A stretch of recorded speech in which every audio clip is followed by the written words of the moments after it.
So in this video, you'll learn how to change the default browsing app on your Samsung Galaxy A56.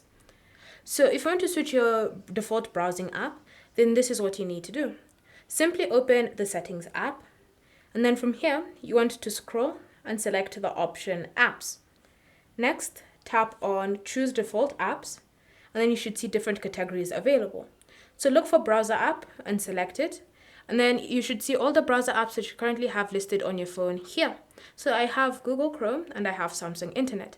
If I ever want to switch from Chrome to Samsung Internet, all I need to do is simply select it like that. And now any links or any QR codes that I scan with my phone will automatically be opened with Samsung Internet.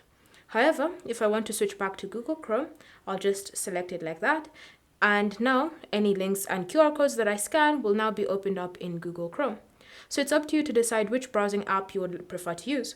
If you want to use any other browsing app such as Microsoft Edge or Firefox, then simply install them, come here and select them so that they can be your new default browsing app. Thank you for watching. If you have any questions or comments, leave them down below and we'll get back to you.